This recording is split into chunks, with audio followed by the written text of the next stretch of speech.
Spooky Tuesday.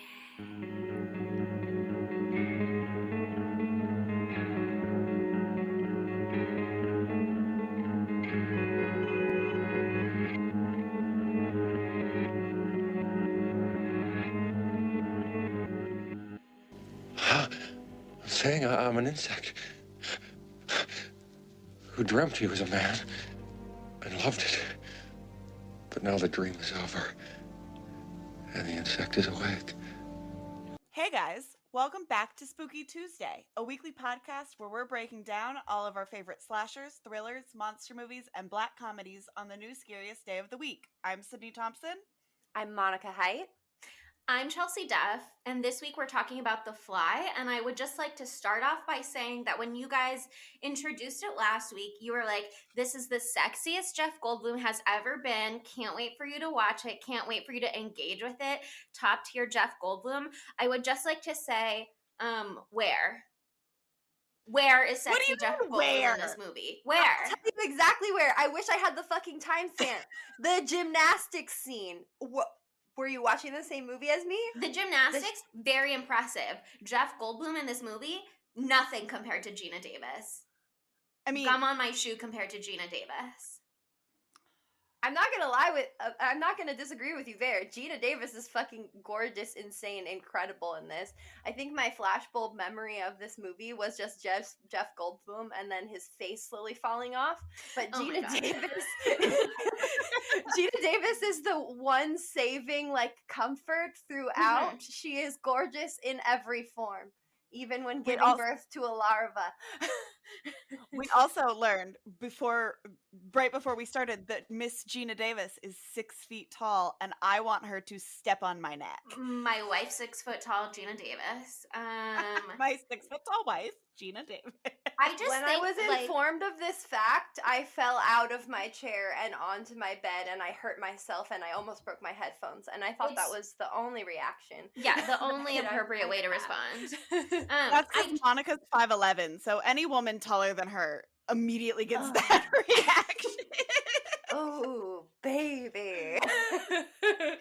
Yeah, I mean, I just, you guys were like, he's so sexy. I sat down to watch this movie. Third note that I wrote was, okay, this is not a sexy Jeff Goldblum. What are you talking about? Is he supposed to be sexy from the beginning, or is it really just the gymnastics scene for you guys? I find him sexy through the whole thing. I have a thing for geeky scientist guys too, so that had a big part of it for me. But like I said at the end of the pod, I said this is one of his sexiest moments because he does get super sexy in the gymnastics scene, but he ages like a fine wine and gets sexier every single year. And so there's no way to say for sure where he is at his hottest, but the gymnastics scene is one of the peaks in his hotness career. And there's one scene where it's after him and Miss Davis has had the coitus. Mm-hmm. He is wearing these tight black slacks, and he's got a tight tucked in white shirt, and he's got the long hair, and he's going to make a smart scientific discovery, and I'm just this does it for me. Our friend James, who is a rocket scientist who also has the long flow hair, I think it all comes from the same place of being ooh, yes. Our whole friend group is obsessed with my roommate James, and it's my fault because I feed them information about him constantly, and it's only good. He is perfect. I don't know if he listens to the podcast, so I hope he's not uncomfortable, but he's perfect. When people say not all men, it's literally just James. James is the one man. We were talking before this too, and we were like, who are the only men that have rights? We have to add James to the list because we had Harry Styles, the boys of Get Duked. We had one more. Who was it? Keanu Reeves. Keanu Reeves. Yes. And your roommate James. Those are the ones. And hopefully the only good J name. If anybody on that list ever lets me down, we're gonna be in a pickle. But I just, to me though, James has great hair. I did not like Jeff Goldblum's hair in this movie. I won't deny that his body is poppin'. His body is poppin' in this movie, but I didn't like the hair. And then I felt like just about as soon as he was getting sexy body-wise, he also started to devolve immediately. Yeah. There's like a very short peak where he's got a sexy body and he has clear skin and the hair isn't as frizzy and he's wearing just that leather jacket and no shirt with some pants on. And that's the peak, and then it just immediately goes downhill. Okay, but as we stated in Leprechaun, that was Harry Styles' inspiration for Watermelon Sugar. Mhm. Was Jeff Goldblum just wearing the leather jacket and no shirt Harry Styles' inspiration for his Grammy performance outfit of Watermelon Sugar? Was Jeff Goldblum doing the gymnastics the inspiration for Simone Biles to go into the field? Like, we'll never know. We'll never know. It's a clear reference, I think. It's There's a clear path. Reference to Simone Biles winning an Olympic gold medal. Okay, also, for anybody who hasn't seen The Fly, it's basically Jeff Goldblum is a hot, sexy scientist. He's a scientist. No, he's a hot, sexy brilliant, scientist. but eccentric, as it A says in the misogynist IMDb scientist. synopsis. And he's trying to, he's been working on teleportation for the last couple years. And one of his experiments on his self goes horribly wrong. Dun, dun, dun. And he morphs into a man-fly. You heard me right. A man-fly. Man-fly hybrid. Wow. Of all the things to get in there with him. His name is Seth Brundle, which is just a whole name on its own. And then he calls himself the Brundlefly. And I did not care for that. I did not like it. I will say it is very catchy. I was calling him Jeff Goldblum up until that moment, and then I called him the Brundlefly there on out. But I just, you're saying he's a hot, sexy scientist. I don't want to belay the point. I just feel like if ever I was questioning before that I really did like women, because so many of my friends are gay that sometimes I'm like, do I just feel left out? You know what I mean? I just like want to be part of the group. But if ever I was questioning watching this movie and seeing Jeff Goldblum next to Geena Davis and him being nothing in her shadow, I was like, okay, confirmation, I'm so glad this was like affirming. I'm so glad that this was an affirming experience for you and your sexuality. She just like is perfect, and I thought that, and then you told me she was 6 feet tall and a tear came to my eye. Also, really, something that I really love about this is that Jeff Goldblum and Geena Davis were dating at the time. Like, Jeff Goldblum got her this role, and I just like, what a sexy couple. Like, why can I be an intern for their couple? Like, can I just sneak in there? I don't know. Jeff Goldblum really can have rights specifically for that. For giving us that, Jeff Goldblum can have a few rights. Not all of them, but a couple. Just a little rights as a treat. Yeah. One right. I hope one day that my boyfriend can do like an application process to get like one right. Because he's not even been mentioned as like an option on the list, and I do think he's a very nice boy. And he just got his hair cut, and he looks like Brendan Fraser from The Mummy. He shaved his mustache, and he made fun of my forehead, so I don't know. He was complimenting your forehead! I don't know. No, right. The forehead is an erogenous zone. I'm just saying he's got a lot of work to do to get it right. Wow. He's putting in the work by helping you plan all your pranks. I really thought that would mean something to you. He helped plan one prank, and then he kept criticizing my prank skills and being like, you need to watch Impractical Jokers. So, no, negative rights for Adam. He just likes to tease you. He just doesn't know how to talk to girls, so that's how he flirts. He's just negging, just like Jeff Goldblum. First of all, Jeff Goldblum in this movie hated his character from the first time that we saw him. He is terrible. I hate everything about him. And then also he just she's like, I'm here to work and I have to interview these people. And he's like, no, you have to come to my home. You have to see my science experiment. And then she goes to his home. Well, he has an espresso machine, so he's got to show it off. I hate him. At first, did he even see the espresso machine? They only went out for coffee. He lied about that espresso machine to lure her back to his lair and be like, look at my teleportation pods. Oh no, you're an investigative journalist who writes about science and you were there working at the party and you told me you were doing interviews and I told you to come back to my place specifically because I have an invention that's going to change the world and now you want to write about it? What? Like, shut up, okay, Jeff That Goldblum. is annoying. That is annoying. I was blinded by his giant eyes. I mean, Here's the thing. If somebody was like, you could come back to my lab, I'll make you a cappuccino. If that was their line to pick me up, like, I think that would also work on me. Okay, yeah, 100%. Sure, let me just a cappuccino. The offer of food or anything like that. One time I got a dude to come back to my house because I was like, I've got Easy Mac, and it worked in a second. That would get me. That would do it. Yeah. In a second. So I mean, it works. But that would work better than a cappuccino. The thing is, again, I had never seen this movie. 80s. How many people had cappuccino machines in their house in the 80s? Sure. But I'd never seen this movie. I had like no real cultural knowledge of it other than it is gross and Jeff Goldblum presumably turns into a fly. That's like all that I knew. And then so I was watching the movie. You guys had talked about how sexy he was. I saw him in the beginning and I was like, oh, he's supposed to not be sexy because he's a nerd and then he'll get sexy at one point.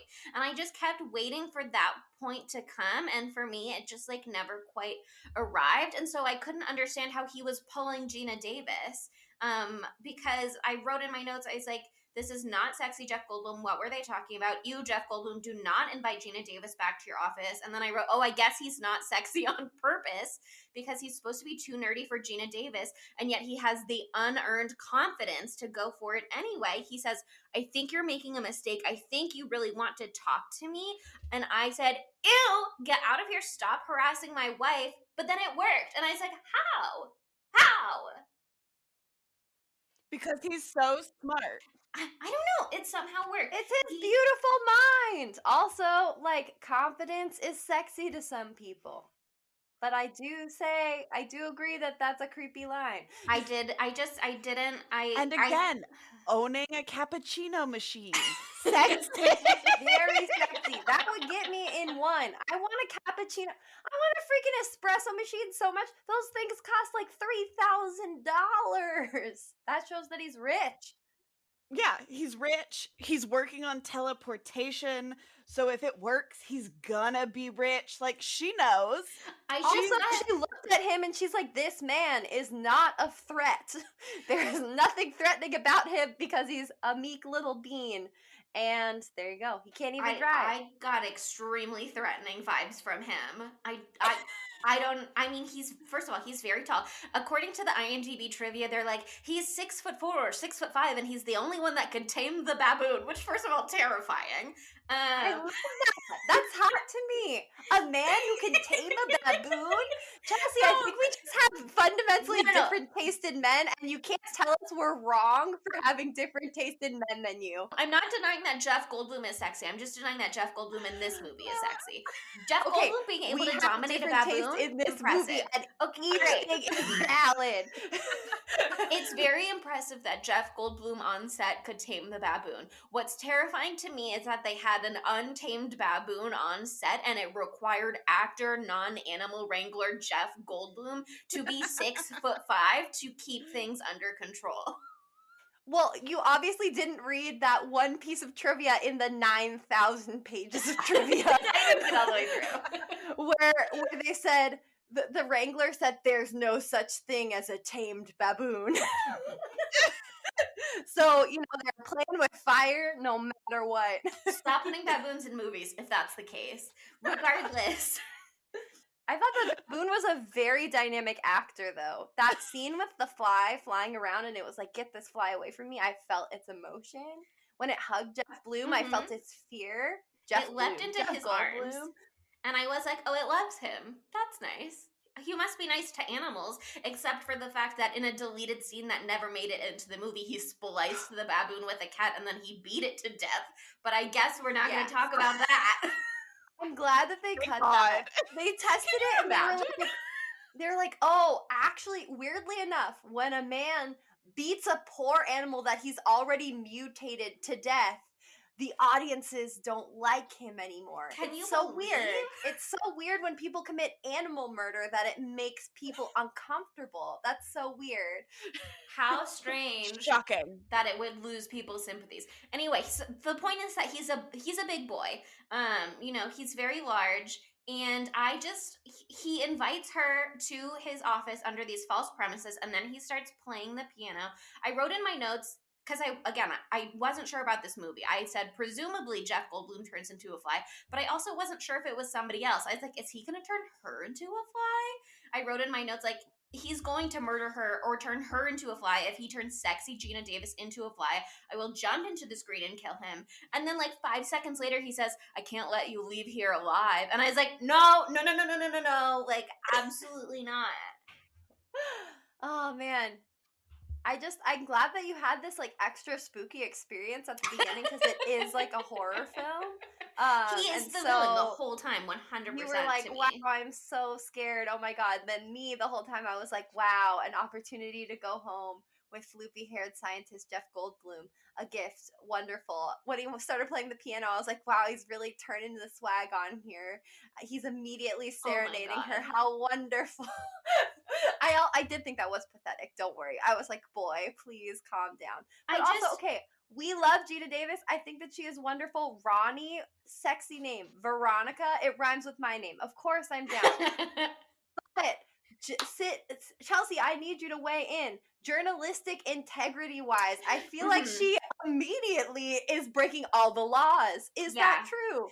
Again, I did not go to journalism school. I just was like, let me mess around and do a couple journalism internships, and then I'm just gonna write celebrity news essentially. So no real ethics at play, but you're not supposed to sleep with your sources. I know that much.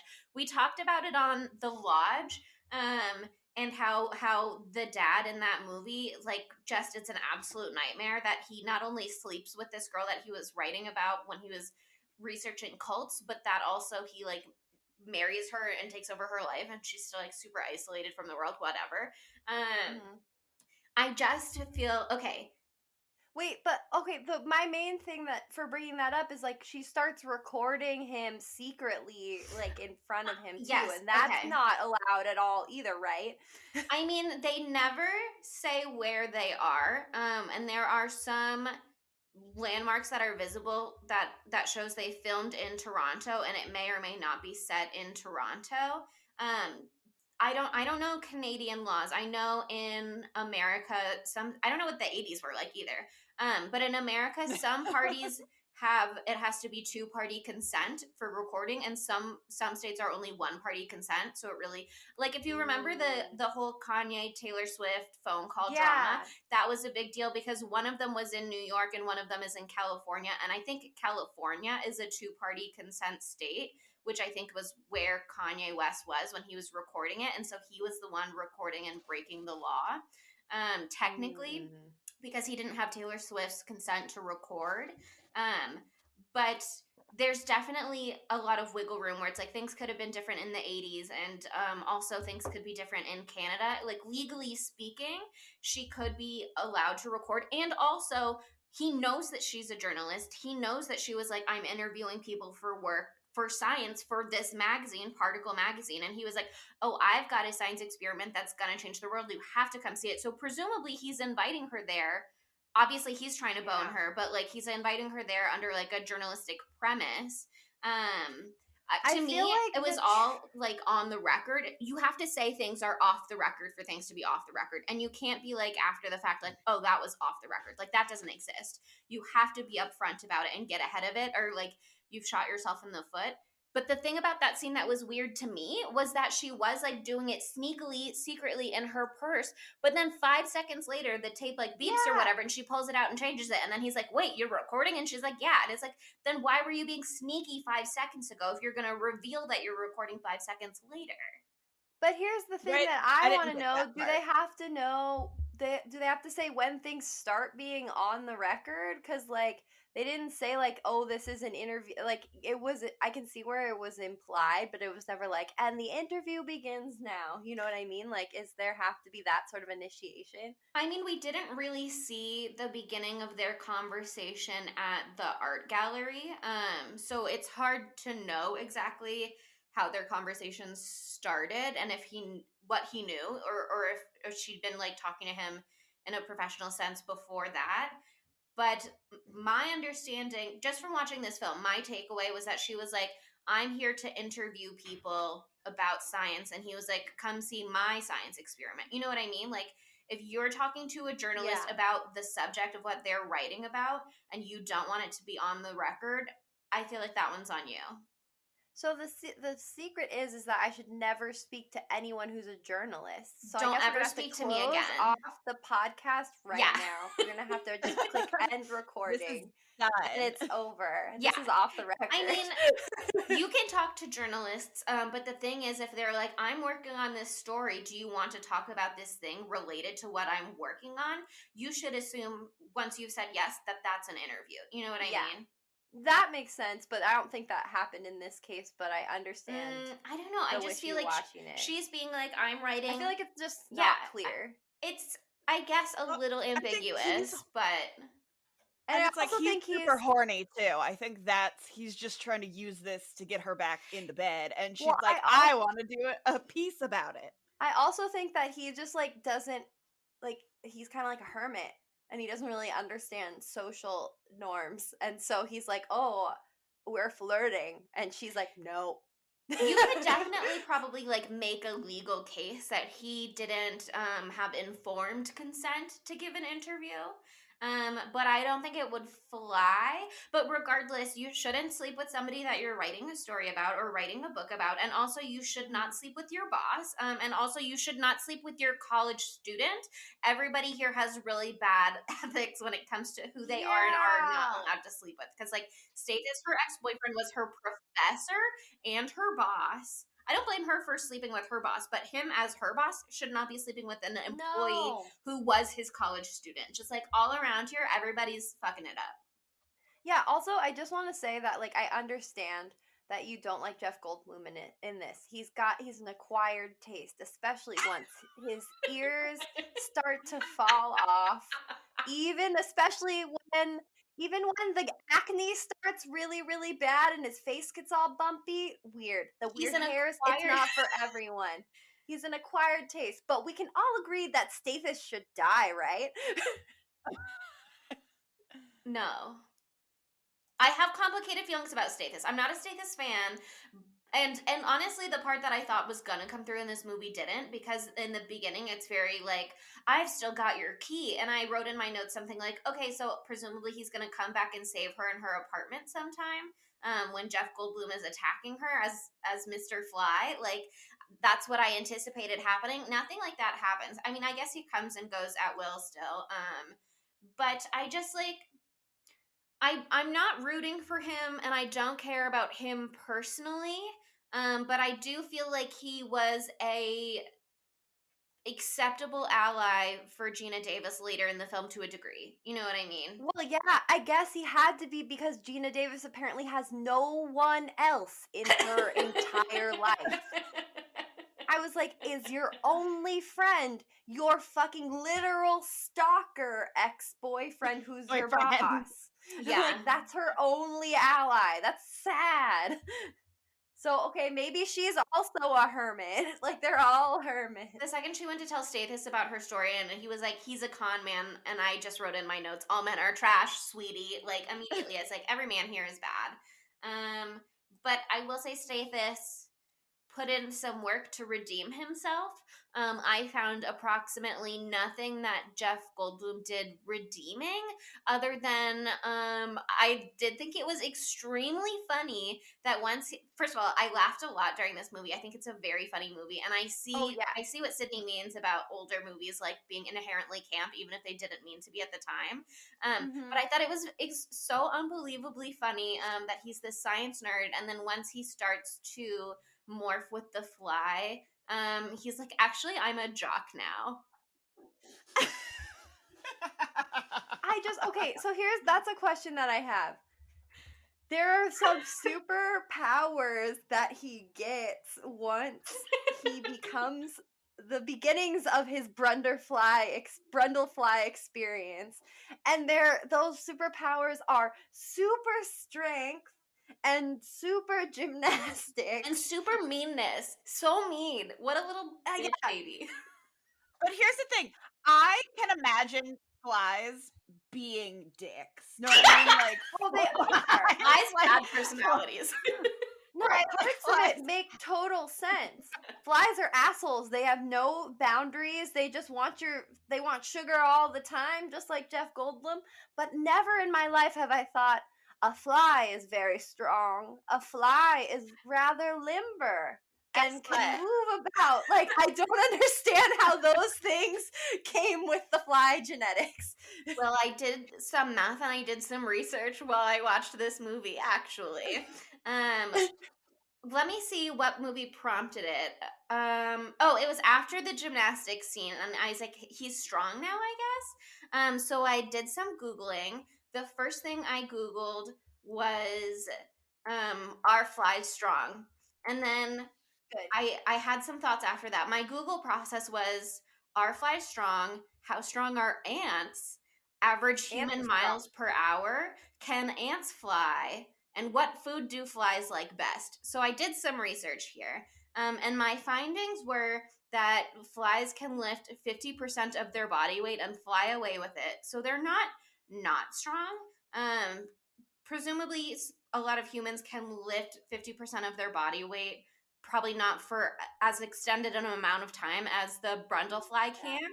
I couldn't fly away with it, no. Yeah, like I could lift it and then put it right back down. You know what I mean? I could not run up the steps with it. Ants, however, I was like, he should have been morphed with an ant. Because ants are strong. Ants can carry 10 to 50 times their body weight. I wrote, what a waste that he is not an ant-man.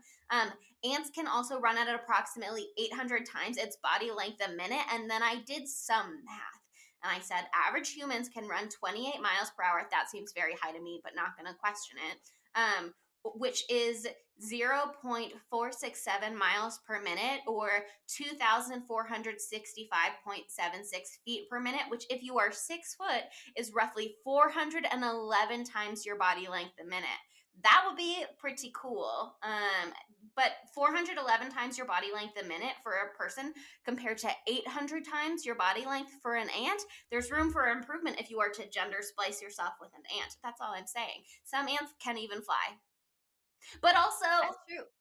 Houseflies, like, Chelsea, I love that this is now your TED Talk. Would you like to learn more about ants? Yes or no? I mean, now I understand why it took you so long to watch the movie this morning. Because I had 45 minutes to do this ant research when it is about flies.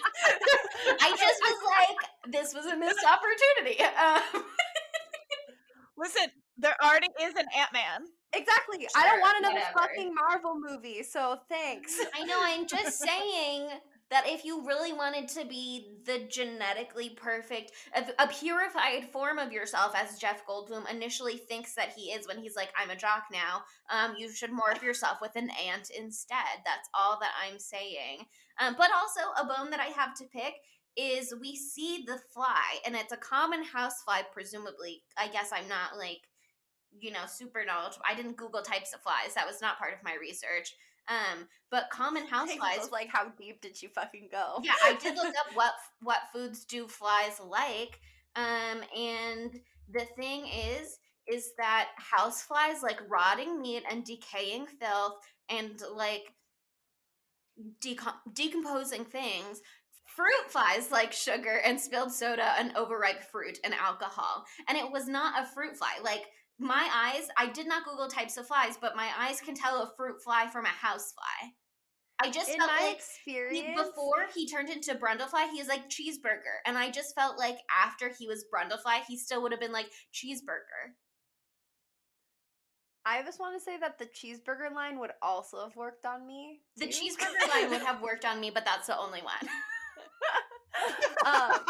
But I feel like, in my experience, at least the houseflies that live in my house, they don't discern what they try to eat. Anything that I have, they try to take for their own. Sure. And I hate them all. So, Sure. and it also it really does make sense that he becomes more and more of a douche canoe as it goes on, because flies are douchebags and there's just no denying that. Yeah, I mean, at first I was like, is he breaking out because of all the sugar that he's eating?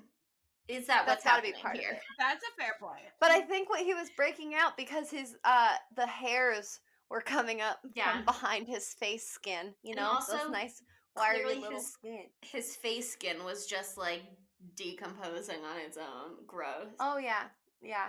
I love the choice that they made where he gets so bumpy, all over. Just a lumpy boy. I was like, oh yes, a classic sign of the fly is large lumps everywhere. Like, Jesus Christ. I mean, I guess it makes sense in the terms of, you know, in the original movie, and I have not seen it, but I know this from IMDb trivia. In the original movie, he is like legit turning into just a big fly, and his head in that movie turns into just like a large fly head, like fly but to human scale.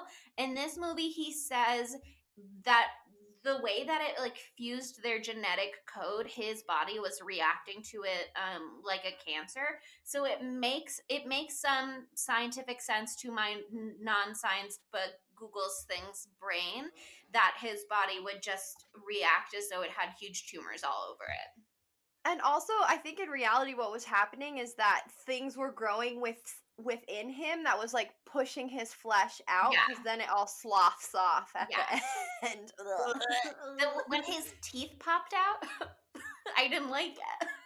Also, I couldn't say that I liked it either. Also, I think that it's alarming that he like maybe loses sensation throughout his body during this time. Actually, thank God, because he's like ripping out his fucking fingernails at one point and having no reaction at all. And I'm like, okay, so his nerves have died. And thank God for that, because otherwise this movie would have been at least 10% more horrifying with him being like, ah, as his nails fall off and his teeth fall out. As somebody who has permanently lost toenails before, that was so triggering for me and me personally. I mean, like, they're still gone to this day? Oh, yeah. Both of my big toenails are acrylic because I was a horse girl, remember? And so I spent a lot of time in horse barns, and over like time, I would get stepped on constantly. Ooh. Because I was a child and a dumbass, and like I'd be in the barn barefoot or like in flip-flops, and my just went crunch, and they like 11 years ago they both like wouldn't grow back. I guess I've never looked at your feet that closely, and I feel you're missing out. It honestly hampered my ability to sell feet pics. I gotta do it from a distance now. Can't do close-up shots anymore like I used to. They've gotta be. I remember the first time I got a pedicure with Sydney, and so I got to see the whole scene. And I was like, whoa. and I can relate. I used to have a toenail. I don't know what happened to it, but every year around the same time of year, really weird, around the same time of year, it would just pop off. It would pop off, and there would be like a half-grown nail underneath it for like 4 years. And then it just stopped. It's very interesting. I am just as horrified by these revelations as I was watching this movie. I will say you're right. I think you're right. If we had seen him experiencing pain as he lost all of his fingernails, that would have been 1,000 times worse. Because, you know, I mean, I don't know if you've all seen Black Swan, but that nail scene in Black Swan is like so upsetting to me. But again, I think part of it is because you see her like flinching and cringing, and you know what it feels like. And so I felt that for a moment when he popped his nails off, but when he seemed unaffected by it other than it squirting juice everywhere. And then when the toilet paper stuck to his like wound, I was like, what? But other than that, it was bearable only because he didn't seem to be affected by it. And then also he did not seem to be affected by a lot of this stuff. Like when his ear just falls off, which I have questions about how they did, because IMDb trivia says that was an original, authentic Geena Davis reaction. Presumably, they surprised her with the ear falling off. I would love to know if what she thought was gonna happen, and if they just like spirit gummed the ear on for a second and then threw him onto set, and then we're just like waiting for it. Like, did they know when it was gonna fall off? Were they just like hoping and praying? You know what I mean? I've got questions. I think Jeff kind of like rustles his ear right before, and it just goes something, like, right, boop. and then it just goes boop. There's so much pus in this movie. Also, like, there like is when a he lot shoots of the pus in pus this out of his movie. finger. Like, I know you just brought that up, but like, let's talk about it one more second. Like, I was like, this is when I first watched it, I was like, is he gonna have like a Spidey power? And like, it comes out of his fucking fingertip. I mean, kind of, because as we see later in the movie, he's like vomiting up things and it's dissolving flesh. Dude, this movie's so close to becoming like a whacked ass Marvel movie, but then it just goes true freaky instead of like going like a very Marvel direction, and I thank God every day for that. It's like when he's walking on the walls, I'm like, don't turn this into fucking Spider-Man. I swear to God, there's already 15 Spider-Man movies, and they didn't, and I appreciate that. Yeah, I mean, we don't need it. A lot of this movie was super disgusting, and a lot of this movie made me really upset, but also a lot of this movie made me laugh my ass off. Probably starting from that moment when he does the, I know an old lady who swallowed a fly, perhaps she'll die. I think from that moment on, I was just like, oh yeah, my brain exploded. There's a line. It went off the rails. He said, I'm just going to have to disintegrate, and I was like, mood. And I'm gonna say that all the time now, because you know how sometimes you're just like, I guess I'll just die. For me, that's just gonna have to be, I guess I'll just disintegrate. There's So a line where Geena Davis is talking to her stalker ex-boyfriend / boss, and he's like, I know you're like I know you're with him, blah blah blah blah, and she's like, I'm on to something big, and he just goes, what, his cock? Incredible. I lost it, because a mood, right? Incredible line. I wrote it in my quote section, and I just feel like after we did Ready or Not last week, and we had that beautiful line where she uses cock as a curse just to express how frustrated she is, and then we got another great cock line in this movie. It just was like, wow. A clear reference. Reference. Like, people that use the word cock are either like douchebags or like the greatest people ever. There is no middle ground, and that is something that I will stand by. I just think it's very funny most of the time, you know, and I think it was beautiful here. I mean, I think for me, the quote that made me laugh the most is when she like comes back, I think the second time after finding out he's all fucked up and it's been like a month and he's really enjoying himself at this point. And he says, you have to leave now and never come back. Have you ever heard of insect politics? Neither have I. Insects don't have politics. They're very brutal. No compassion. No compromise. We can't trust the insect. I'd like to become the first insect politician. The first insect politician. That line, I just like lost it. I think I screamed from joy when I first watched this movie. I actually pretty sure that I made Adam's tinnitus like 45% worse just from watching this the first time, because I screamed bloody murder every 5 seconds. It's, oh God. Adam deserves it, though. I think he's a good man. He deserves one right, and that's to keep his hearing. But alas, he's already lost that. Not fated to be.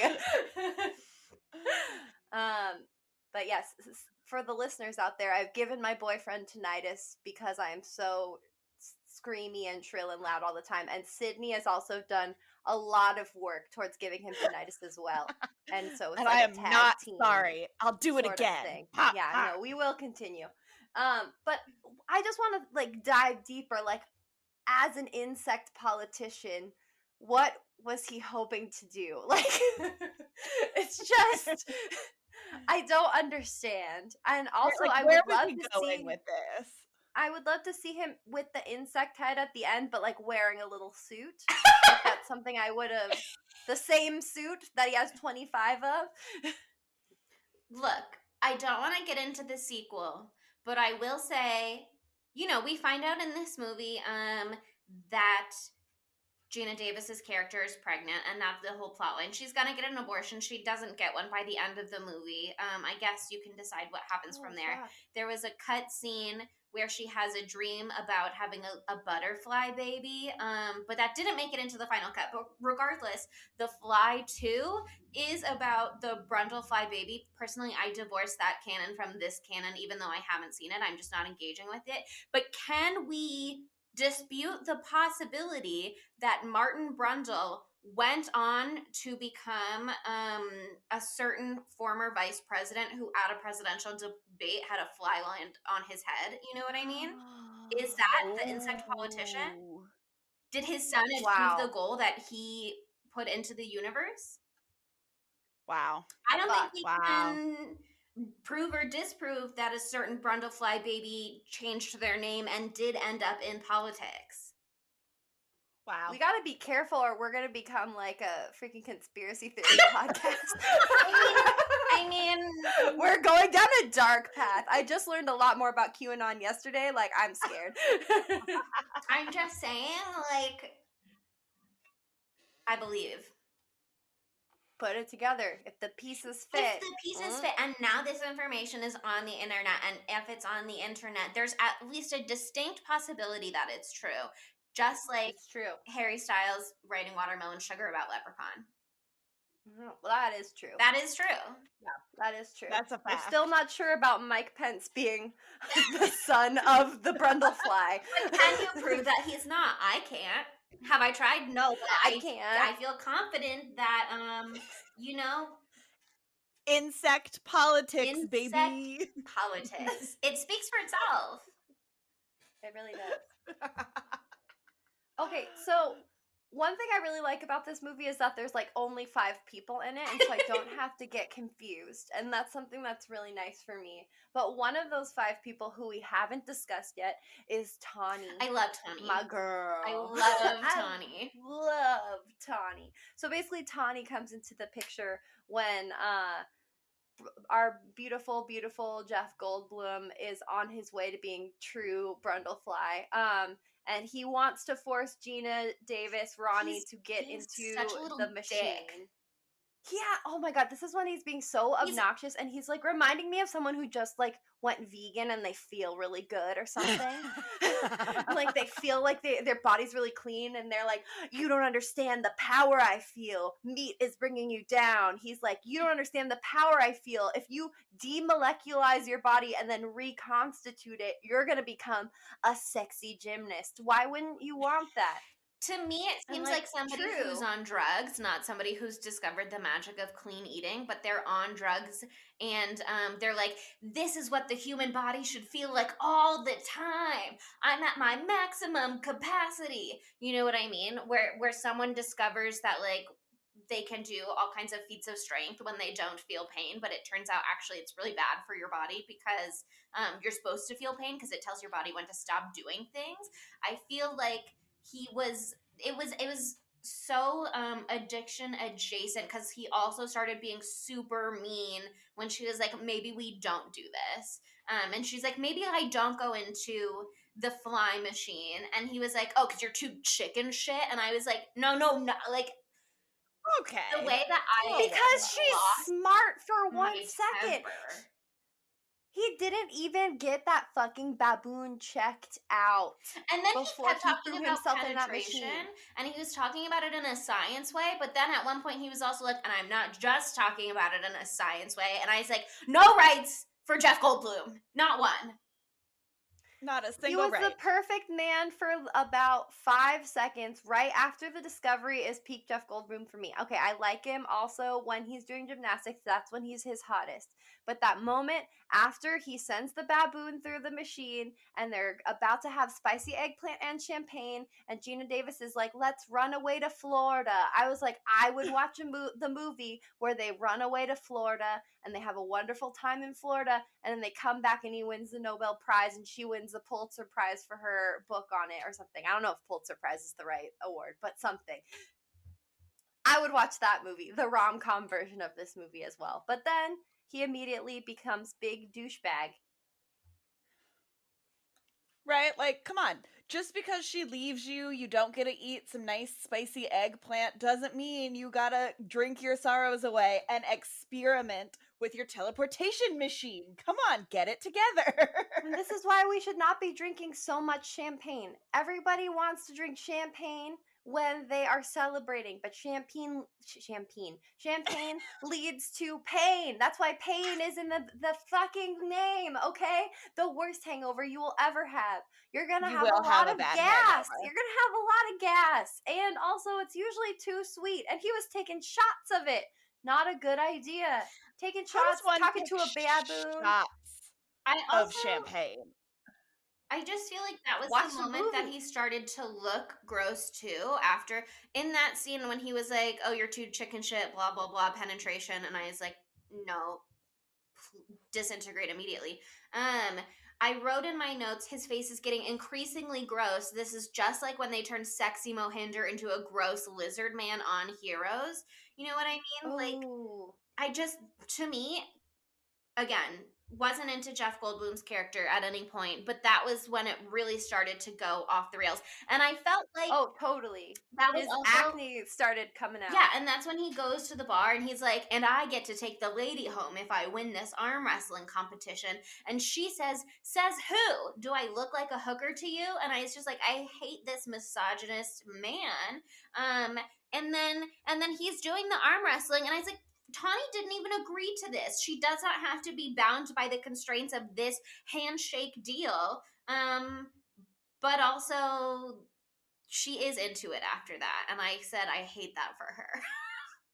She's definitely down with it. I'm like, in my notes, I'm like, Tawny is such a down bitch. I don't understand. But she's also, she does what she wants. She's like, I don't want to go home yet. I'll go home with you, but I don't want to go home yet. Let's hit the bars. And they do. And that's great. And I wish that there had been a montage of Brundlefly at the bars. I will say, I mean, listen, if somebody is doing an arm wrestle to win my affection and then literally breaks an arm to where the other guy's bone is protruding out of their flesh, compound fracture. Bone, like breaking bones, freak me out. Like, I cannot watch those videos. Like, that's where I draw the line. So you're saying this would seduce you, or it would not seduce you?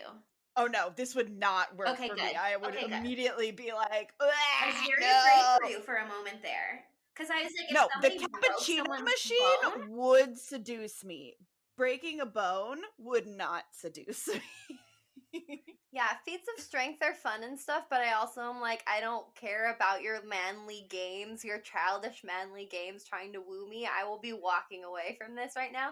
But like, if I saw that he was so strong that he could just break like a wrestler's arm, because that guy who plays the sad man whose arm splits in half is a wrestler, IRL. And I would just be like, that man could do that with me, and I don't feel any interest. Whenever I see anyone who's buff, unless they're Vin Diesel, like actually like crazy buff, not like lean muscle buff, I'm like, I'm walking the other way. Too scary. I can't do it. Yeah. That's why I like skinny beanpole men. Exactly. They're less intimidating. You're like, I could take him in a fight, and therefore I feel safe. Exactly. Yeah. That's literally exactly. I get it. That's my type of men. That's part of why I would be like, this man is inherently dangerous, and I'm not going to go home with him. But it's not even that she's like, I'm scared of him, so I'm going along to get along. She's just like, cool. And she's just like, yeah, okay, like, next bar. And I guess I will say, there was one Jeff Goldblum moment that did it for me. Not because of him, but just situationally. Because I really related when, after going to all of the bars, they're back at his place and they're going up the stairs, and Tawny just like, first of all, he hustles her up the stairs, and that was a big no-no. But then she sits down and she's like, there's no elevator. I can't make it. And I was like, yes, queen, live on these stairs for the rest of your life. This is what it's like going to a bar. But then he picked her up and carried her. And I was like, to never have to walk again and be carried everywhere like old school Ariana Grande, like that's the dream. That is the dream. I always tell people like that want to go hiking with me or like, let's go for a hike. I'm like, I am down for 4 miles round trip, and any like a foot over that, you have to carry me. Like, I will not take one step past 4 miles round trip. I don't like hiking. It freaks. I'm like, no. 4 miles sounds like very generous to me, though, for someone who doesn't like hiking. Right? Like, I can do 2 miles one way, 2 miles another way. Any other point besides that, you are carrying me. Well, because if it takes, and I will keep track on my Apple Watch. If it takes 20 minutes to walk a mile or so, and you're doing 4 miles, and 2 of them are presumably uphill if it's a hike, that's still like an hour and 20 minutes minimum. That's a long hike to me, but I don't exercise. So maybe that's why. Chelsea Duff, I am picturing that meme with the numbers above the head right now. But if it's a 20-minute mile, if the train is coming at noon at 50 miles per hour and the other train... If somebody told me I had to hike for an hour and 20 minutes, I would be like, I just am not sure that I can commit to that. For me, I also felt very, very attracted to Jeff in that moment, though I knew he was being a psychopath around that moment, because as a woman who is 5'11", and I'm not able to be picked up by anyone that I know. So if anyone could pick me up and is willing to pick me up, I challenge you to come pick me up, literally, physically. I'm very afraid for you to be putting this challenge out to the public on the internet. Pick me up. Challenge. Pick up Monica challenge. You'll never find me, but if you do, please pick me up. No, please. I just, how there are like how boys do prank videos where they are like the pickup challenge, and they just like randomly pick girls up who then think they're being kidnapped and like have to escape. You know what I mean? And then they're like, it's a prank, bro. It's just a prank. I just feel like there are a lot of people in the world who, if they heard you issue this challenge, maybe would try to pick you up, and I don't want that for you. Okay, here, I'm going to add some rules to the Pick Me Up Challenge. If you see co-host Monica Height out in the wild and you are a registered Spooky Tuesday listener, please approach me. Ask me, hey, I'm blah, blah, blah, a Spooky Tuesday listener. Can I try to pick you up? And I will say yes. But you have I will say yes.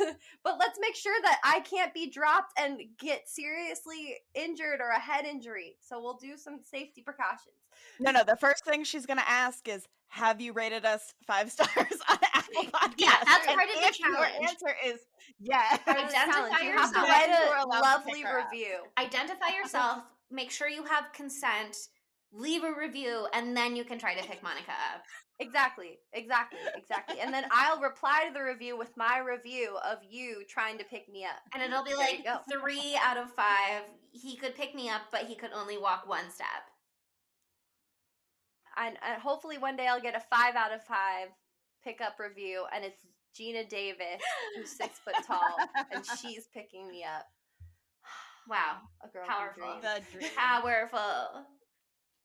Okay, so I feel like we need to discuss some of the pregnancy. Okay, wait. Parts. Just one quick more math thing. As I mentioned, flies can carry 50% of their body weight, and then at one point Jeff Goldblum says he's turning into a 185-pound fly, and I was like, does that mean Tawny is 92.5 pounds? Because otherwise I don't think he should be able to pick her up and run up the stairs with her with such ease. She's a small woman, petite. Everybody in Hollywood is pretty skinny, but my knowledge of thin people's weights comes from Josie and the Pussycats, in which they're like, I'm 117 pounds. And so I would probably place her roughly in that category. I just think he should be struggling a little bit more. Or he should weigh more, maybe. I don't know. That's my I math. don't know. But here's the thing, Chelsea. He's not just a fly. He's a Brundlefly. So he has human strength and human genetics and also the fly genetics. And they fuse as one. So it's outside the constraints of both animals. Both species. Maybe. But if you're telling me that his human Brundlefly strength is a mix of his human strength and fly strength, even if we do fly strength proportional to human size, then he should be able to pick up less than a 185-pound fly could carry. Because it's the average is greater than the sum of its parts. The whole is greater than the sum of its parts. So Jeff Goldblum on his own, a weak, stringy man. A fly on its own, gross. Get it out of my face. Together, a beautiful gymnast for but 5 minutes. I will have to think on this more. I will have to continue to process and reflect on this information. I do have some more science questions, but we can get to that later. Last thing I'll say, though, before we move on to pregnancy things about Tawny is, like, her in that so 80s jean jacket in just her, like, ruched or whatever undies and just the jacket on, sitting in the red leather armchair with her leg up. Wow. Yeah. Icon. Just something to aspire to. And the fact that when Geena Davis comes back in and says the iconic line, be afraid, be very afraid, that's where that comes from. Can you believe that? Be very afraid. I cannot believe that came from The Fly. That's insane to me. But anyway, icon status, Geena Davis. The fact that she's like, oh, his girlfriend's here. I gotta go. And she walks out the door just in the underwear and the jacket. So done, and I get it because he doesn't say my girlfriend is here. She puts the pieces together herself because he says, I live with my mother. What does he say? I wrote in my notes, I live with my mother who is the sexy young Geena Davis, but I also wrote down the actual quote. She says, who's this? And he goes, oh, I forgot to tell you I live with my mother too. Mom, meet Tawny. And I was just like, no, negative rights for Jeff Goldblum. Oh, yeah, that was fucking terrible. At this point, he is Brundlefly, and so he is no longer someone I'm attracted to. But there's a 5-second period where you don't know it's going to go so bad, and he's the sexiest man alive. That's what I'm saying. And then it just goes... I will say there were moments right then that did make me scream. And one of them is when she's like, you look bad, you smell bad. And he says, I've never been much of a bather. That killed me. That did kill me. And I screamed, but then I was like, why am I screaming when I have also never been much of a bather? And I needed to do just a small self-roast. But then 1 second later, he says, does this look like a sick man to you? And he just starts punching the wall to smithereens. And I was like, baby, oh, Brundlefly. Sir, does this look like a sick man to you? It's just like, this is the same energy as the Parks and Rec clip where Adam Scott's character, is like, could a depressed person do this? And it's Cones of Darkshire. I honestly feel like that I'm making that into a has TikTok. To be a reference. No, it has to be. No, and it's not the Cones of Dunshire. It's the fucking claymation man of himself. He makes a claymation figurine of himself. And he's like, could a depressed person do this? And it's the scariest looking claymation thing I've ever seen. Cones of Dunshire is a very impressive accomplishment, but the claymation man is like, oh, this is who you are inside right now. I hope you're okay. Apologies to Cones of Dunshire. Formal apology to Cones of Dunshire. Apology. Okay, so the pregnancy part. Just this whole part, I feel a big upset, sad the whole time.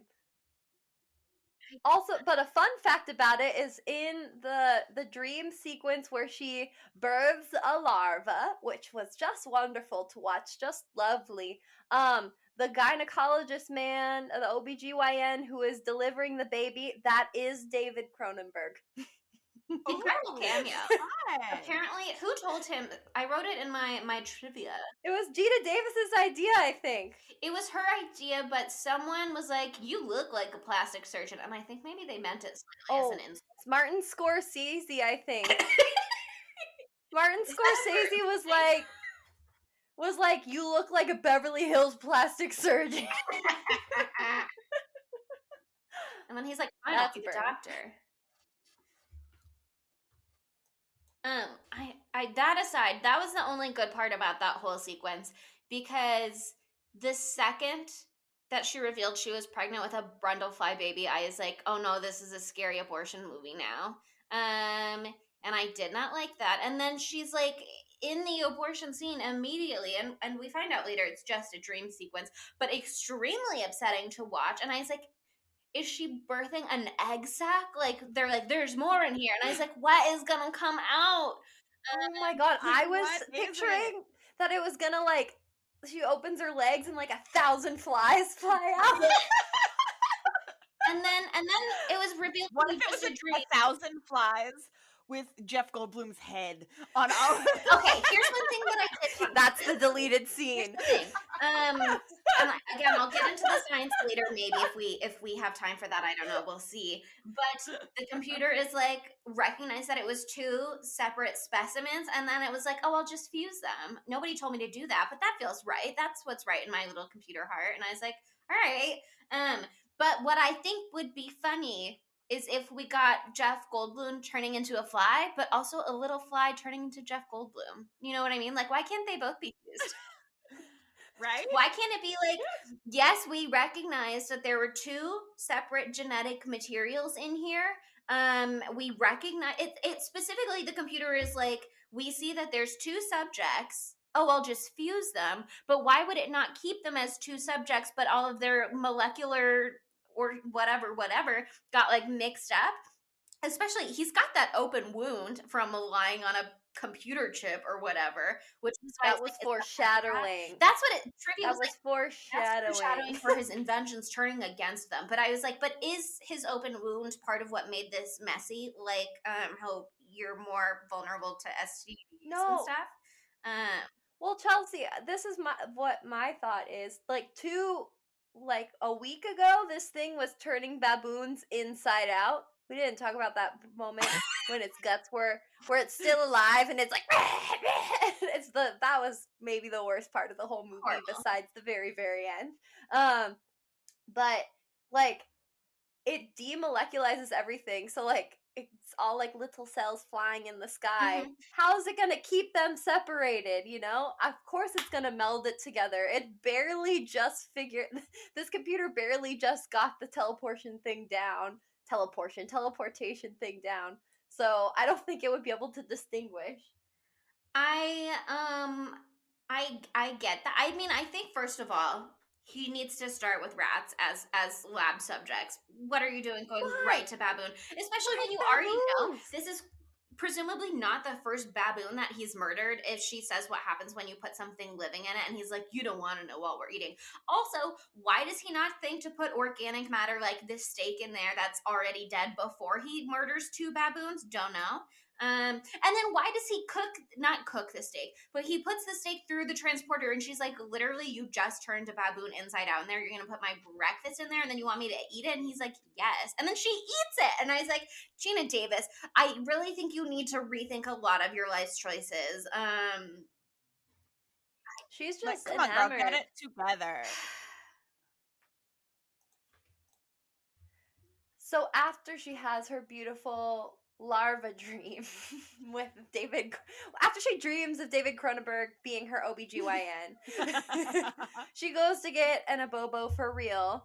And that's where shit starts to really unwind or unravel for the end of the movie. Something I never expected to see was bumpy ass Jeff Goldblum breaking through a glass brick wall. That was just a beautiful moment. Okay, but is that not an incredible cinematic masterpiece of a scene where he's just like beautiful? very Kool-Aid Man energy. We love that. Such strength, amazing. And then he picks her up, and she's 6 foot tall, which gives me hope, as we've just been discussing. But does he, like, is he moving really fast? Is he carrying her around? Like, he can't fly. I did watch right? that Like, he scene. doesn't have He's a wings. jumper. He's a big jumper. And then I was watching the next scene, and then I was like, wait, can he fly? And I had to rewind and check. He jumps off the building. The next time we see him, he's on top of the building where he lives. I guess I don't think he like jumped to the top of it. I think probably he ran up the stairs with her in his arms, Tawny style. You know what I mean? And she's just she's overwhelmed, so she's not really trying to escape too much. She's just hanging on for dear life, hoping this all goes well. And then he puts her down on the roof, and he's just like, why did you want to kill Brundle? And that's when I was like, there's no hope left in this movie. And also, why is this now an anti-abortion rhetoric film? And I got very upset. But thankfully, very soon, we got a shot of Stathis with a gun, and I was like, phew, okay, I hope returned, you know what I mean? But I really thought for that second, like, it was all over. Well, I think that also for the transportation problem, we cannot forget the fact that he's Spider-Man and can climb all walls with his little hairs on his hands. So he was probably scaling shit with Geena Davis in one arm. Apparently, going crazy with the other three. IMDb trivia said there was a scene where he was climbing a wall at one point, and an extra limb just like started to protrude from his body and sprout. So I definitely think it's very possible that there were some implied limbs that could hold Geena Davis in place, or he could just like toss her over his shoulder, and then he uses his. I mean, I don't. The bodily fluids here just really are not okay with me. And we've got the pus that he can squirt from his hands, and we've got his gross. What's he call it? He's like, I playfully dubbed it the vomit drop. Hate that.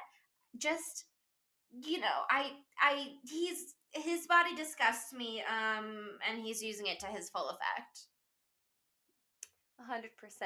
Yeah, I mean, like, I feel like there is like anti-abortion rhetoric that is being sprouted from Brundlefly, but also like I don't think that's the view of the movie because he's so obviously the villain at this point. Yeah, but even Stathis is like, you want an abortion? He says something weird, and then he's like, oh wait, now I understand this is a mutant fly baby. Yes, we'll get you in a bobo. Yeah, and also there's something, he says something weirdly fucked up, but then it's actually in the dream sequence. So I was like, okay, so it was fake. But still, it's in the movie. There was one moment in the abortion scene after she wakes up and it's a dream, and I was like, can the pregnancy also have been a dream? Like, please let the pregnancy also have been a dream. Sadly, no. It is just... There's no way it was fake. Yeah, so present for the rest of the movie.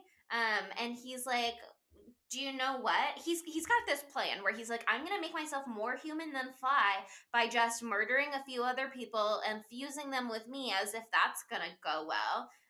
But he's like, we can fuse the three of us together, and then we'll be at least 2 humans, because he's at best half, and then she's got a little growing fetus at best half. Frankly, at this point, they're probably only like 1.7 humans total between the 3 of them. But he's convinced it'll help him, and it's I just like I hated that whole part. Oh yeah, it's horrifying. I think it's really interesting when because at first he's really upset when this whole transformation starts. He's upset. He's like, I fucked everything up and I'm gonna die and disintegrate. Then he can walk on the walls and he's like, wow, I have a purpose in life. I'm going to turn into something. Isn't that what everyone wants, to turn into something great? And we're like, okay, this is, I guess, great is an interesting word to use. And then it goes beyond that. Even though he was excited for a moment about the vomit drop thing, which good for him, and his idea that he could have a children's show where he's the Brundlefly, No. He's just like, I will simply have to disintegrate. And then he's like, actually, the upside of all of this is that I stopped biting my nails because they all fell off. So really, there's some silver linings here if you think about it. And I was just like, no. Actually, I can use this gift to teach children is another direction he goes, which I just don't understand. He wants to, and I quote, chronicle the life and times of Brundlefly. And I just reject that wholeheartedly. But I will say, actually, I thought that it slapped when he reveals that he's got all of his fallen off body parts in little jars of his medicine cabinet. And he calls it like the National Brundlefly Museum. Yeah. Yeah. I just love how often he refers to himself as Brundlefly. Oh yeah, the third person talk is just like, that's how you know that he's lost it and he's not the man he once was, because he's doing the thing that guy did at the beginning of Valentine where he's like, Jimmy wants this. Jason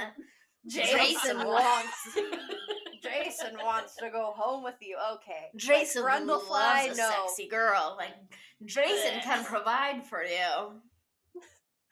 But anyway, it's interesting because he's like so into himself and he's like, yeah, I'm gonna be a politician. It's great. All this fun stuff. And then he's like, I'm an insect who dreamt he was a man and loved it. But now the dream is over and the insect is awake.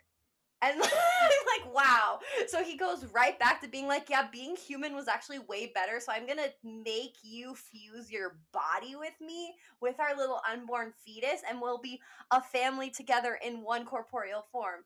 Like, okay, we're wildly sweeping through different ideas here. He's struggling. It's clear. It just this movie is very poetic in that way. You know what I mean? Like, it's based on the same short story that the original Fly was based on, but they're like, it's also a reference to Kafka's Metamorphosis, and there's this other line about that I didn't write in my notes, but there are so many things where they're like, actually, this is poetry and philosophy, etc., etc. Like the plasma ball. Yeah, that's exactly what I'm thinking of. That I was like, this is cerebral as fuck. Good for you, sir, but it's above my pay grade. That said, the Brundlefly did have some lines that absolutely slapped. Like when Tawny asks him, are you a bodybuilder or something? And he's like, yeah, I build bodies. I take them apart and then I put them back together again. And I was like, oh. Another amazing Tawny moment, though, was when after he teleports in front of her, she's like, whoa, are you a magician? And he's like, yeah, baby.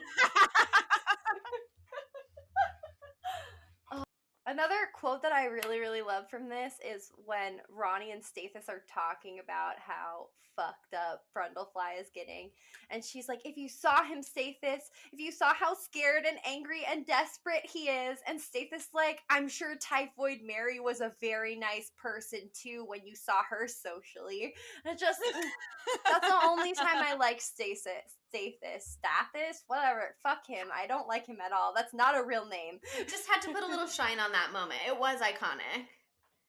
It's a very iconic moment. But it's also really sad because, like, that quote kind of, like, shows that, like, even throughout this entire horrifying process, Ronnie's obviously terrified of Brundlefly, but she still, like, really deeply cares for him throughout. And it's just, like, horrible to behold. Just, like, imagine the scrawny little scientist you love turning into this abomination before your very eyes. Like, I would have cut and run a long time ago. I guess Ronnie is a nicer person than I am. Well, they also, because this like took place in the late 80s, a lot of people saw this as like a movie depicting the AIDS crisis. Mm-hmm. And like I think the original one is like people having cancer and it's slowly like taking over your body and doing all this kind of thing. That's how David Cronenberg saw it, but like the public reaction saw it as an allegory to AIDS. And also like getting older. Yeah, he's like, this is not a horror. It's just about the nature of aging. And I was like, no, you're wrong. This is a horror. You're wrong. No. Death of the author. You're no longer in charge once this movie hits my screen. This is absolutely a horror. Shut up. if as I age, my skin is gonna sloth off and my nails pop off and my teeth turn into tiny serrated, like, little knife teeth before falling out, like, nope. We won't be getting to that stage. No, thank you. Yeah, I mean, just that everything about this movie is very viscerally upsetting. Some of it, I will say, is satisfying on an intellectual level, and that I really really liked how they put some of it together. And I thought they did a great job with some of the setup. Again, I thought Stathis having a key to Geena Davis's home was gonna be more relevant, and it wasn't really. But there were some setups that really that was a plot device to show you that he's a dickbag and that he has no boundaries. That's what that was for. It did give us a line where he's like, unconsciously you want me back, and she's like, very consciously I am lazy and disorganized, and I also felt seen in that moment. I loved that. But he has that whole moment where he's just like, let me vomit on this donut for you. It's playfully called the vomit drop. And he explains for the camera how his corrosive enzyme breaks things down, blah, blah, blah. Which I thought was great because it gave us the context that we needed to fully process what was going on later when he vomits onto Stathis's hand and foot and they promptly dissolve. Right. I was like, God, it works fast. It works immediately. His hand is a pulp, and I was horrified. I also love that, like, he barfs on the ankle, and then he's just like peels his foot away, and I'm like, yum, delicious, beautiful to behold. Just so terrible. I do like that they had the third pod in the beginning up and running where he's like, this is the prototype, and then he got it into the sequence where he's like, now we can put 2 people in and have them fused from their separate pods into the third pod. I guess presumably just for space reasons, because he's like, both Geena Davis and I won't fit in this one pod. Fair enough. We're both at least 6 feet tall. Like, we'll never fit. That's 12 foot of people here in this pod. It's just a little too large. It also shows like how intentional he's being, because before he was like, oh, my transporter accidentally turned into a gene splicer, and now he's like, hello, this is my new gene splicer, and I've made it for this purpose. Just one of the body horror moments at the very end that is the most exciting to me is like when he's finally done looking anything remotely like a human, and it happens all at once. His little baby arms poke out of his side, which is fun.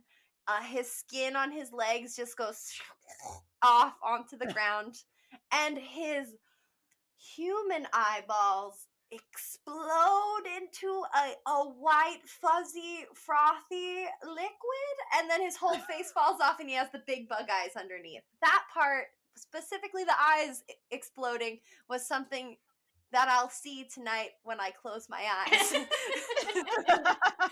Yeah, it's just for me it was when she touched his face and his whole jaw came off.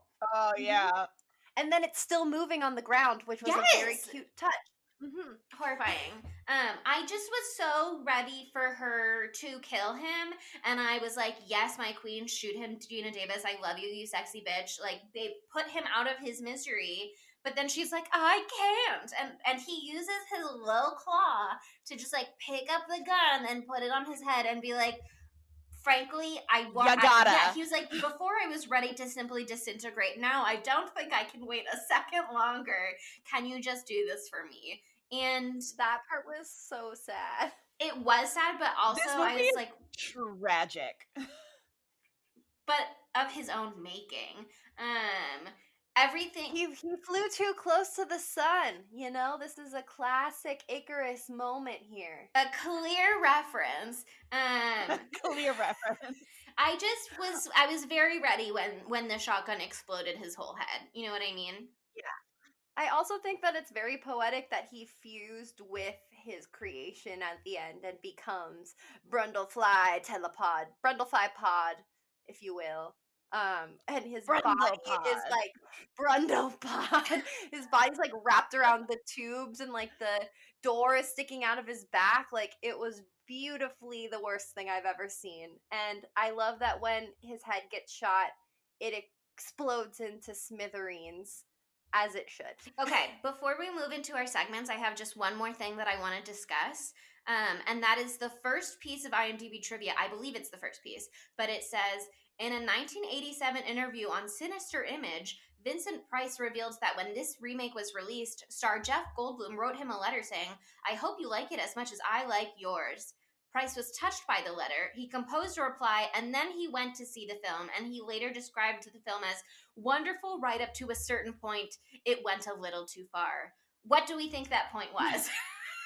He was like, this gymnastics scene is so sexy. This is wonderful. And then he breaks the arm off. Then he's mean to Geena Davis for the first time, and that's when it all goes downhill. The second he's mean to Geena Davis and is like, "Are you chicken shit?" Vincent Price was like, "That's too far." Too far. And frankly, for me as well, I was also like, now he is irredeemable. No, yeah. How dare he be mean to Geena Davis? How dare he be mean to Geena Davis, my wife? How dare he be like, you won't go through this machine, I'll find another bitch who will. And then Tawny also wouldn't, because we're not pitting Tawny and Geena Davis against each other, and they wouldn't want that. You know what I mean? Tawny's a queen, Geena Davis is a queen. They're allies. Tawny, I just love her. And I'm so glad that Jeff Goldblum tried to be like, get in this machine, and she was like, literally, no. Why would I do that? Get away from me.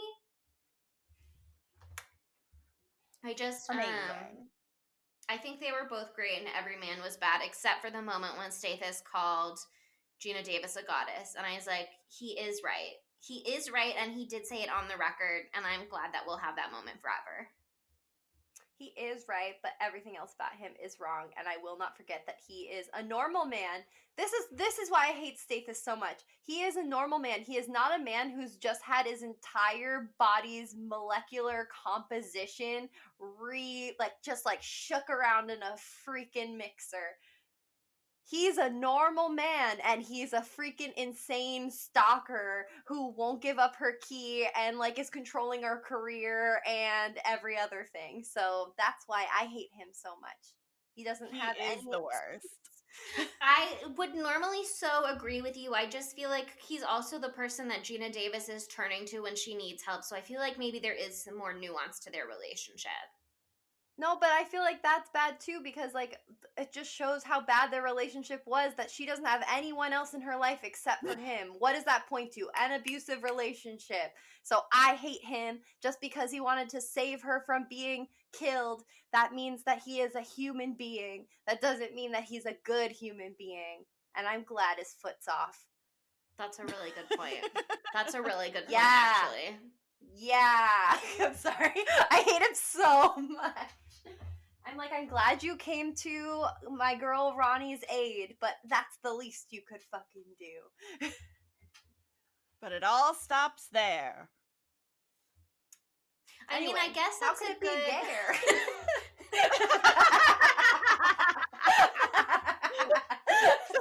I was gonna say that's a good transition to the Dumb Bitch Award, but you're right. I mean, I think we gotta just move on with our lives, and you're right. We need to talk about how this movie could be gay, which is first and foremost, if 6 foot tall Geena Davis marries me, that would be gay. That'd be gay. I want her to marry me, but also, like, I could really see you two together, especially with the height difference. It could be really cute, but I also would love to date anyone who's taller than me my entire life, so give me a chance.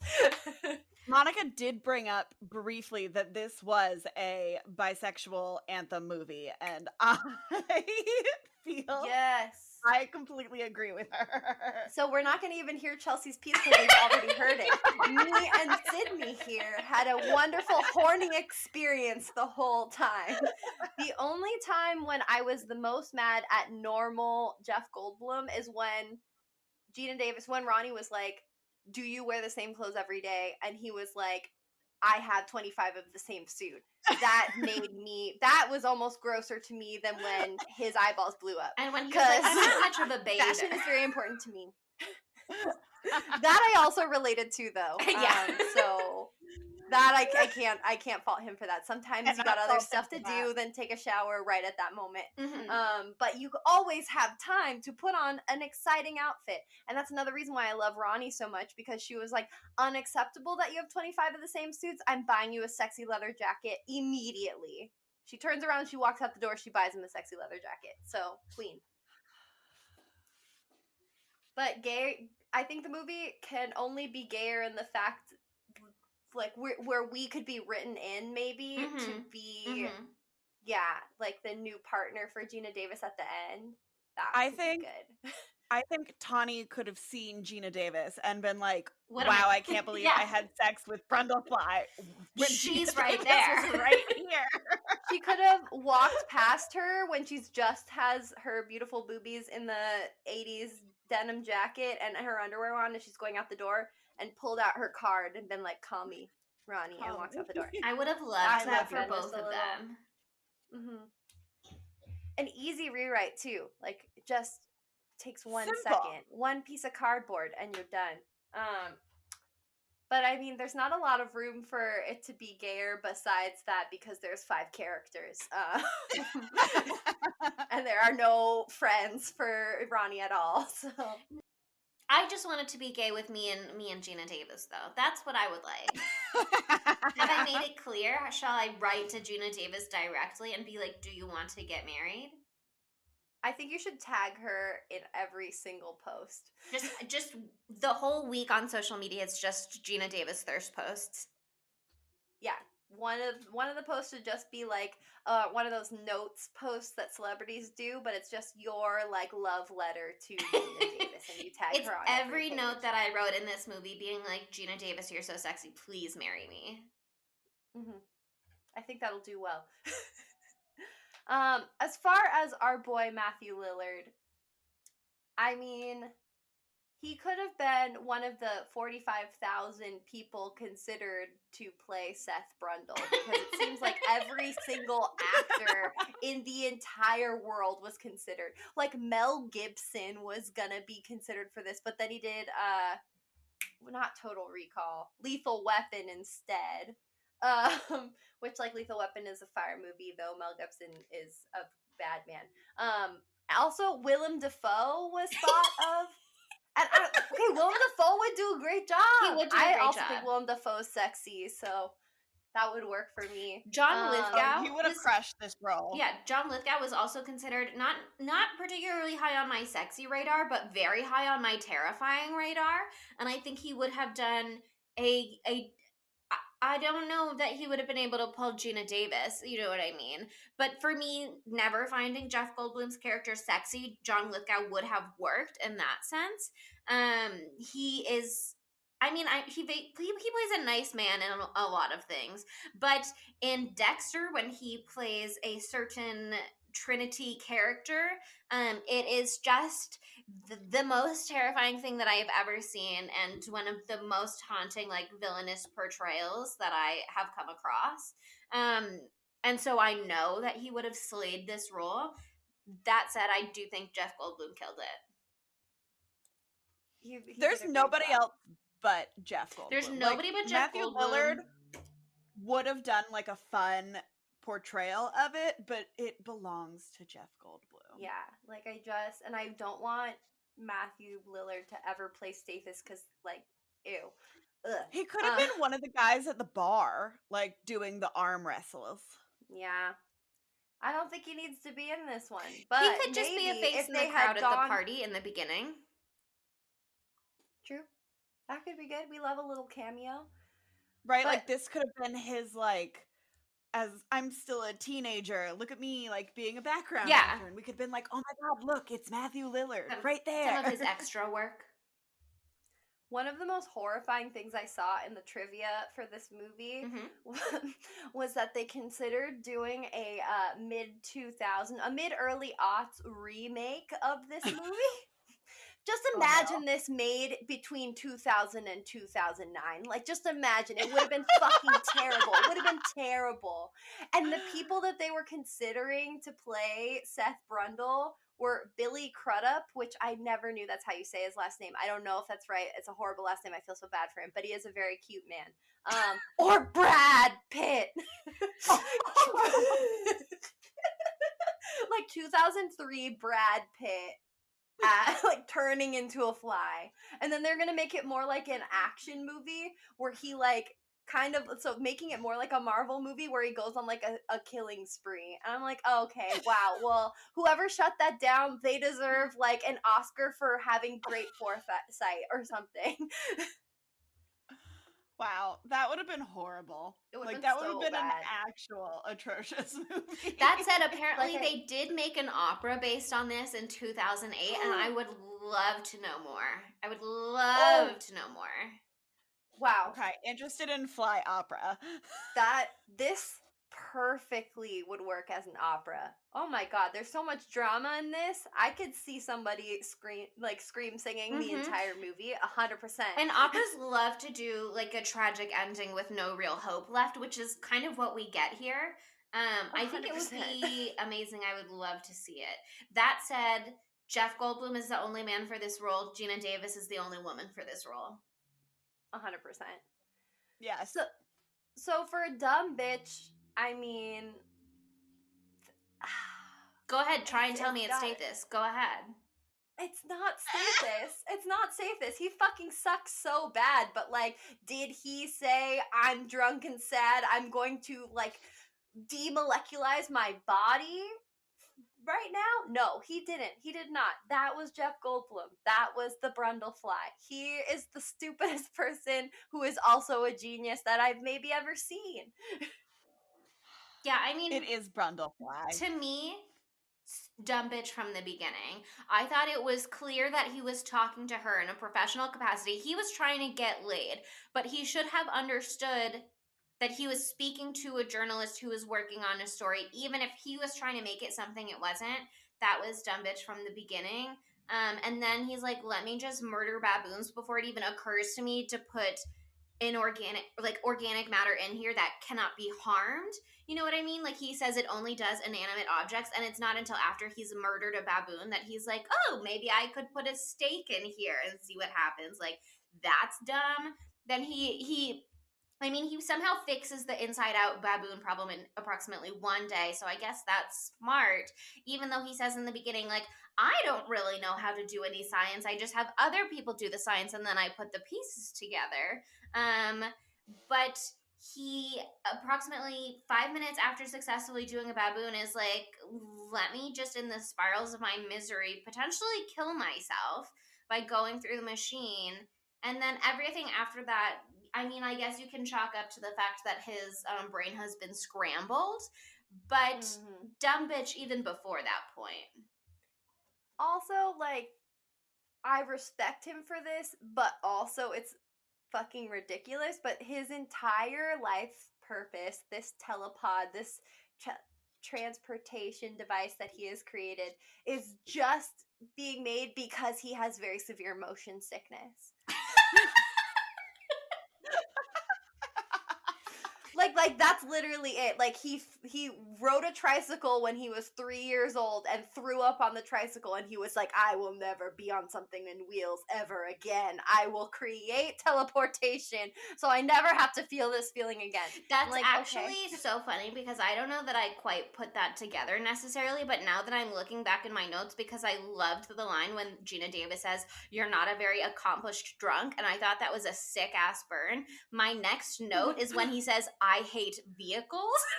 And I wrote I hate vehicles with 1,000 question marks, and then I said, okay, well, you won't need them when you're a fly, you bitch, because I already hated him at that point. But now that it's I hate vehicles, I'm gonna invent a teleportation device. That's very funny. That's it. And it's a great idea, but humble beginnings. And he's a dumb bitch no matter what. Like, if he's a true scientist, he wouldn't, like, sacrifice his life's work when he's just sort of figured it out on a whim. Like, that doesn't make any sense. Yeah, I mean, no matter how drunk off champagne you are, you're not getting into the teleportation device. No. I don't want to put too much stock in the science of this movie because obviously it's fake.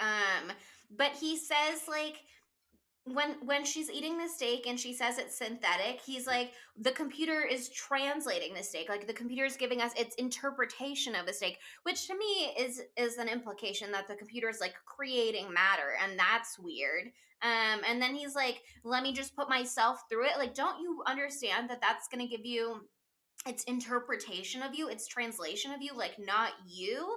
And how many times can you put yourself through it? But also, let's not put a baboon through it and then immediately be like, it's ready for human trials. And also, even once we do that successfully, let's not then immediately be like, oh, for sure it's going to work more than 15 feet away. Like, this is a very small sample that you have here, and you're just extrapolating like, oh, I'll never have to fly again or take a boat again or a car again. And it's like, let's just maybe make sure that it works in between rooms first. Yeah, this is freaking, like, step number one, like, success number one out of, like, 10 trillion trials you're gonna need to do before this is certified for anyone to use at all. So let's calm down. What kind of champagne was this? It's making him insane. Well, I guess he already was, so just exacerbating it. What? I'm looking at my notes. And when he got naked in the pod, first of all, I was like, no, hate this. But I realized I have a note from when they were doing their little sex marathon post-pod where I was like shaking my head, if he comes inside of her, they're going to have a whole ass spliced baby. But never once did I see the pregnancy plot line coming. Wow. Wow. This movie was working on levels. Okay, so I feel like we have to finally rate this bad boy. What are our knives out of 5s for this guy? Well, let me give some background. Because we forgot to do this last episode, and then I had to jump in and be like, oh no, my background. But on IMDb, this movie got a 7.6 out of 10, which is pretty good. And then it did even better on Rotten Tomatoes. Critics gave it 92% fresh, super high, and audiences gave it 83% fresh. It also won an Oscar. It was for makeup design, best makeup, but it has an Oscar, which I think is more than we can say for maybe any other movie that we've done so far. Yeah. Don't fact check that, because I could be wrong, but I think so. That's why I said nothing, because I have no idea. Let me just take a quick scroll at the other movies that we've done, and the only one that I can even think that could have been nominated for an Oscar is maybe Candyman, but I don't think so. But also other ones could have won Oscars, I guess, for like practical effects kind of stuff, so who knows? Horror's not very popular at the Oscars, so no, and they're wrong. Yeah, they're wrong. So, Sydney, you wanted to go first? What do you feel? How many knives we get in? So this one, I'm giving it 4 out of 5 knives. Ooh. Not only was it spooky, it was a great romantic movie as well. And romance. The romance. I was just like, it's spooky, but it's more than just a horror movie. Like, it's like actually really sad, and it has like a lot of depth to it, and it's tragic and weirdly beautiful. But also, I just like looking at Geena Davis, and the gymnastic scene is worth like a whole knife just for the gymnastic scene alone. So I'm giving it a 4 out of 5. Okay, do you want to follow that, Chelsea, or you want me to go? You can go. So I'm feeling in a similar way to my girl Sydney, but if you hadn't been able to tell that we both really liked this movie throughout, then you weren't listening. I loved this movie. I haven't had such like a violent reaction to seeing a movie for the first time in a really long time. I saw this a month ago, and like I said, I injured Adam's hearing permanently. I think This is my first Cronenberg movie that I had ever seen, and I love the way that he like does these practical effects. I know it's not him directly, but he loves to do these types of practical effects in his films. I just I love it. I love it way more than I love the CGI shit that we get now, because I like that it looks like insane, but it's just so much more horrifying seeing the skin slough off like that, the eyeballs fizzle out.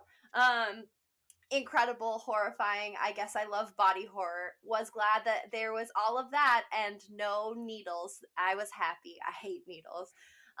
That said, I still think Jeff Goldblum is sexy throughout, even at the end. Sydney, you had said earlier, like, I'm attracted to him as the Fly. And I was like, I don't feel that way. But then at the end, when like his face is off and he's just the Fly and he's got those big black eyes, I was like, aw. And then I was like, oh, what's wrong with me? I was like, there's something deeply flawed with my being. Maybe I've gone through the telepod as well. Chelsea is horrified. Right? She's horrified. But before even that sexy moment where he's got little pincers instead of a bottom jaw, we never talked about when he comes out of the pod for the first and the second time, and he's naked and there's steam and he looks like Jesus Christ coming. I don't even know the second coming. I have no idea. It's just a beautiful moment. So when we celebrate Easter, we celebrate Jeff Goldblum coming out of the pod. Yeah, when we say he is risen, we're talking about Jeff Goldblum rising as Brundlefly. That's what we're talking about specifically. All of that to say, I mean, this is before I'm even talking about Geena Davis in general. Her face is perfect. Every outfit flawless. There are a lot of maybe thematic things that are deeply disturbing in this film, though, so it's not a 5 out of 5, but I'm gonna give this one a 4.33333 repeating, and maybe even more than that, just based on how Chelsea is reacting to my rating. Are you gonna cry? It looks like you're gonna cry. I'm not reacting to your rating because I did really like this movie. It just really upsets me that you think the Fly at the end is sexy, and I just will never look at either of you the same way again. Sydney, I got you, babe. Thank you. I need at least somebody who gets it. Somebody feels the way I feel. Usually Sydney and I are on the same page with these things. Not today. Not today. No. Sydney and I have formed an alliance after weeks of anger. This is the one thing bringing me and Monica back together. Mm-hmm. Yeah, I mean, he's my enemy. I don't know what else to tell you. I hated him from the beginning. I thought he was terrible. I don't see what Geena Davis saw in him, other than Geena Davis clearly has a great heart and is a beautiful, wonderful woman and presumably can see the good in everyone, which is why she has any kind of lasting relationship with Stathis. I think she is a saint and an angel, and I am obsessed with her. That said, while I wholeheartedly reject your premise of sexy Jeff Goldblum in this movie, I think ugly, not cute, villainous Jeff Goldblum works throughout, and it's a really strong movie still with that, even if I don't share that initial attraction to him. And I also don't know enough about 80s style, I guess, to know if he was like supposed to be cute with that hairstyle or if they were signaling he was ugly. I don't know. That said, it doesn't matter. I still thought that this film was really great, and I liked it a lot. And I just want to give shouts to David Cronenberg, who like totally rewrote the script. But also, what I really liked about him rewriting this script is that he still gives a lot of credit to the original scriptwriter, whose name is something Pogue. And he says, Charles Edward Pogue. And he says, like, I could not have written this script the way that it was if I didn't have Pogue's script to like spark that within me and to get me thinking in this way. He's like, I give full credit to him, and he says he like met him sometime and we made this beautiful thing together. I think that is really great. I also really like that he's like, this is a metaphor for aging and disease as a whole, but I don't mind, and I think it's great if people reflect on the AIDS crisis watching this and that speaks to them. You know what I mean? Like, a lot of people, you'll give them an alternate reading of their source material and they'll be like, no, that's wrong because it's not what I was thinking. And it's like, that's not how media works. Like, people bring their own context to movies, and the fact that David Cronenberg is able to be like, people are bringing their own context to this and it gives them their own very meaningful story, I like that he appreciates that. I just thought he was wonderful, and Geena Davis was wonderful, and Jeff Goldblum was upsetting but perfect in the role. And so I will also be giving it a very nice rating. Honestly, I didn't have it planned out, but maybe higher than both of yours. I feel like I could give it a 4.5. Oh, I really liked it. I thought it was a great movie. That. I just don't think that Jeff Goldblum is sexy in it. That's fine. We agree to disagree. We cannot fight about this again. We all can relate. Let's focus on the things we can relate on. Geena Davis. Say no more. There you go. Speaks for itself. Okay, so next week we are going to be talking about Child's Play, the classic doll movie, because we here at Spooky Tuesday decided that we are going to do an entire month called Doll Month, just maybe to upset Chelsea, quite frankly.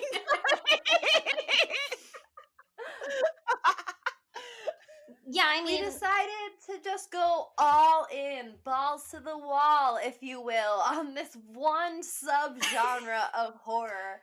So, if you don't like dolls, buckle up, baby. It's 4 weeks of them. Yeah, I mean, we love a costume party. We love a theme party. And we were like, we're just going to have a month-long party. I think we've referenced doing a doll month at some point before. I know you just said it's to upset me, and I believe that I will be upset because at least 2 of the movies on our roster, one of them I haven't seen, but I don't like movies like it. And then the other one we watched with our spooky crew, and I truly hated it, and you guys truly love it, and you're gonna have another opportunity to strengthen your alliance when we get to that film. Or you're gonna fall in love with it. I mean, maybe, because I was very surprised by what it was, and so maybe once I go into it knowing what to expect, I'll have a different experience. I guess we'll see. But I am excited to start things off with Child's Play. I think I have watched maybe Bride of Chucky, but I don't think I've ever seen the original, which is kind of a weird thing to do, maybe. But I'm excited to see it. I'm excited to get into the lore. And also Chucky is an icon, and we all know that. Yeah, I mean, I only seen this movie once, and it was last year, I'm pretty sure. Or no, 2019. 2020 didn't happen, so it feels like last year.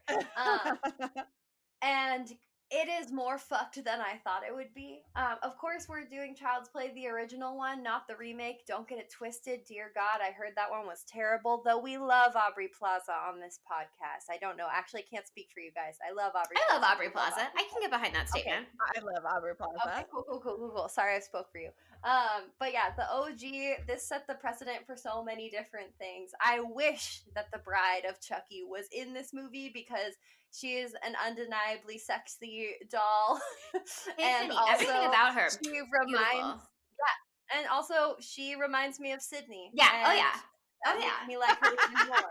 So I wish she was in this movie, but we gotta start at the beginning. You know, maybe we'll have Doll Month Part 2, The Revenge in 2022, and then we can do The Bride of Chucky. Dear God, let's just see how Doll Month goes, actually. Please join us on this beautiful journey. And if you have any dolls with you in your home, please bring them out for the viewings. I feel like they'd really enjoy it. I will be bringing my American Girl dolls to my apartment for the rest of the month. The real question is, though, are you going to get the haunted puppets out of your basement? Absolutely not. I will put the fucking board. I'm not gonna fucking go. That's too far.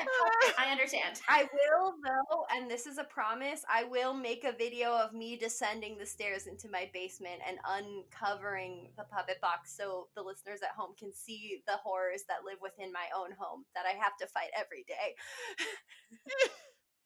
I feel even that For is all month, I'll do it. Yeah, that's so dangerous, and I'm terrified for you, but I'm very excited to see it for myself.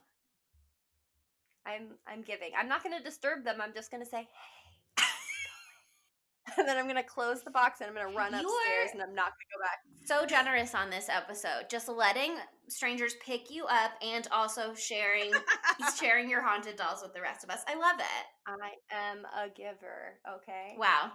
So why not, since I'm so giving, why not you, the listener, give back to us? By leaving us a 5-star review on Apple Podcasts. We would, quite frankly, love to see it. If you could just leave us a 5-star review, compliment us, anything like that. Why not follow us at spooky_Tuesday on almost every single platform there is. Twitter, Instagram. We just hit 300 followers, y'all. This is huge. And new TikTok. We're on TikTok, y'all. The beautiful brain of Chelsea Duff is bringing you videos now, and they're going very well. We've upset the entire Harry Styles fan base. It's going great. It's going really great. Bye, Spookies. Spooky Tuesday was created by Monica Height, Sydney Thompson, and Chelsea Duff, and edited by Sydney Thompson. Our gorgeously spooky tunes are all thanks to Tamara Simons, who you can follow on Instagram at Captain Tamara, and our podcast art is by Mary Murphy, who you can find on Instagram at the_moon_omg. I know an old lady who swallowed a fly. Perhaps she'll die.